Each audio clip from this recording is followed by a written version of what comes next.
Brendon Small, a musician, TV writer, voice actor, and comedian who has created home movies and Metalocalypse, and who is also lead guitarist and the vocals in the live Death Clock shows. He's one of my favorite guitarists, and he's also a part of my inspirational people and music list. Now, today we're looking at Brendon Small's Galaktikon, his first solo album, and this actually wasn't really supposed to come out.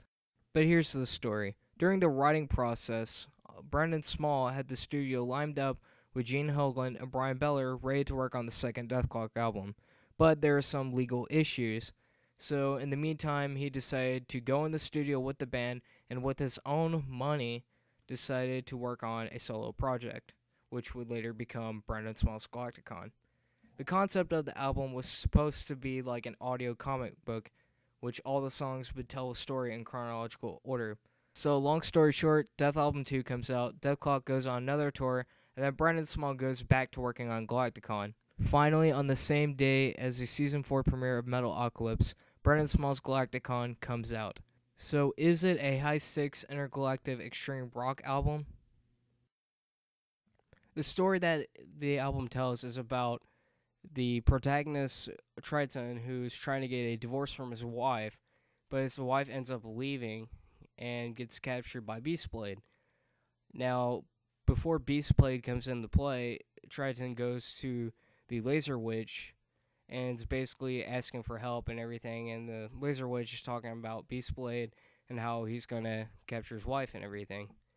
And so in the song Beastblade, it describes Beastblade going in and taking his wife. And then Death Waltz, it's about pretty much Beastblade having an affair with Triton's wife. And I'm not going to say the whole entire story because I really think that this album should be listened from start to finish, and so you could feel the story coming in. It's going to take a couple of listens on some songs to understand what's going on, but this album is, if you want to get the story, it's an album that you have to listen to from start to finish. The key differences in this album and Death Clock is that Brendon Small sings melodic vocals. Small delivers his vocals really well on this album. He sounds different on some songs, such as if you listen to Death Waltz and then you listen to Truth Orb and The Kill Pool, he uses like a different style of singing, because the reason why he sounds the way he is in Death Waltz in the verses is because he's pretty much playing or singing as an evil character, which actually goes pretty well with the song. However, probably my least favorite song that he sings is On My Way. Now, I like the song musically, but vocally it doesn't really deliver well in my taste.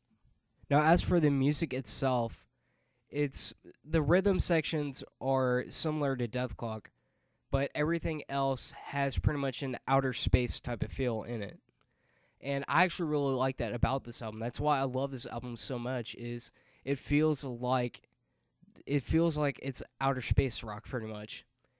But in this album, Brendon Small uses his Gibson Thunder Horse signature Explorer, and he also uses a variety of amps, such as Steve Vai's Carvin Legacy and the normal Marshall heads that he uses for Death Clock.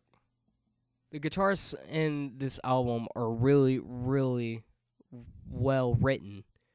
I mean, songs such as Prophecy of the Laser Witch, every time I hear that intro, I literally get goosebumps, and I end up just listening to the song all the way through. And Danger Tits, which is the main instrumental song on this album, really melodic, and it really shows what Brendon Small is as a guitar player.